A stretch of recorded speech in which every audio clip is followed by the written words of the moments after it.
किस तरह का वीडियो है, क्या वो नफरती हिंदू वाला जो उनका वीडियो वायरल हो रहा है उसको लेकर क्या स्टैंड है? जीतू पटवारी जी कह रहे हैं मैं नफरती हिंदू नहीं हूँ।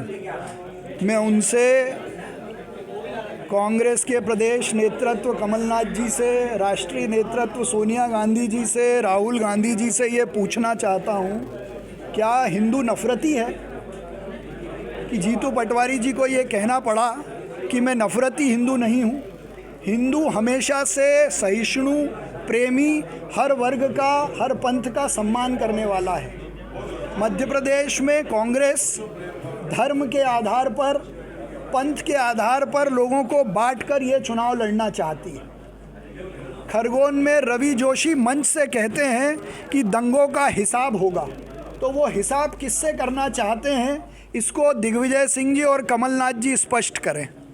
इस बात को भी स्पष्ट करें कि कांग्रेस वर्किंग कमेटी की मीटिंग में हमास पर हुए हमले की निंदा क्यों होती है और एएमयू और जवाहरलाल नेहरू यूनिवर्सिटी में हमास पर हुए हमले के समर्थन में यदि रैली निकलती है तो कांग्रेस उस पर क्या स्टैंड लेती है। मुझे लगता है कि कांग्रेस, दिग्विजय सिंह जी, कमलनाथ, सनातन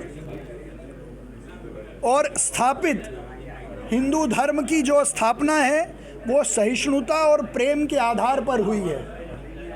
भारत ने कभी दुनिया के किसी देश पर हमला नहीं किया, लेकिन दुनिया के अन्य देशों पर हमला करने वाले देशों के साथ, आतंकवादियों के साथ क्यों कांग्रेस का समर्थन दिखाई देता है और उसके बाद अब हिंदुओं को नफरती कहना घोर आपत्तिजनक, निंदनीय है और इसका जवाब कांग्रेस को ज़रूर देना चाहिए। और इसलिए भी देना चाहिए कि भारतीय जनता पार्टी अपने 20 साल के विकास के मॉडल के आधार पर बीमारू राज्य को विकसित और स्वर्णिम मध्य प्रदेश की ओर ले जाने के लेकर कृत संकल्पित है और उसी दिशा में आगे बढ़ रही है। कैलाश विजयवर्गीय हैं, फिलिस्तीन और हमास को लेकर अपनी बात करते हैं। कांग्रेस के राष्ट्रीय प्रवक्ता मानसिक दिवालियापन है, इस प्रकार का बयान है। राष्ट्रीय प्रवक्ता है चरण सिंह सप्रा, वो कह रहे हैं कि कैलाश विजयवर्गीय का मानसिक दिवालियापन हो गया जो इस प्रकार के बयानबाजी कर रहे हैं। जो कांग्रेस का दिवालियापन दिखता है, कांग्रेस की बुद्धि भ्रष्ट हो गई है, ये इस बात से साबित होता है कि अपनी सीडब्ल्यूसी की मीटिंग में वो हमास का समर्थन करते हैं, जबकि माननीय प्रधानमंत्री जी ने इजराइल के लिए अपना स्टैंड भी क्लियर किया है कि जो इजराइल पर हुआ वो गलत है। साथ ही हमास में हुए हमले से जिन लोगों को आवश्यकता थी, चाहे दवाई की या भोजन की, उसको उपलब्ध कराने का भी काम किया है। ऐसी स्थिति में यदि कांग्रेस हमास के साथ खड़ी है तो ये दिवालियापन और बुद्धि भ्रष्ट होना कांग्रेस की ओर इंगित करती है। पहले सनातन पे हमला, फिर नफरती हिंदू। क्या लगता है कांग्रेस किसका वोट साधने का प्रयास करी? इस प्रकार का बयान क्यों चुनाव में? कांग्रेस भ्रम में है। कांग्रेस भ्रम के आधार पर इस चुनाव को लड़कर जीतने का प्रयास कर रही है। वो कंफ्यूज्ड हैं। ये देश सनातनियों के साथ है, ये देश रामकृष्ण जिनके साथ है उनके साथ है, इसलिए कांग्रेस डरी हुई है। साहब, जिस तरीके से कांग्रेस के बयान आ रहे हैं, क्या किसी वर्ग विशेष के दृष्टिकोण के चलते हमास और इस तरह के मामलों को उठाया जा रहा है कांग्रेस की तरफ से?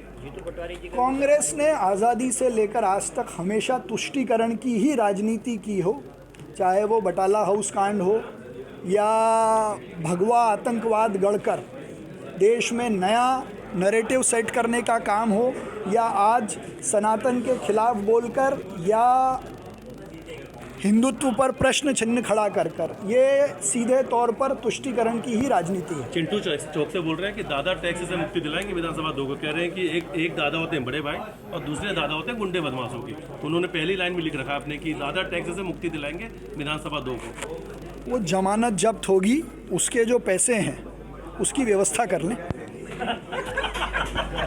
हमसे जुड़े रहने के लिए हमारे YouTube चैनल को सब्सक्राइब करें और नई वीडियो की नोटिफिकेशन के लिए बेल आइकॉन को दबाएं। अगर आप ये वीडियो Facebook पर देख रहे हैं तो लाइक जरूर करें और ज्यादा से ज्यादा शेयर करें। धन्यवाद।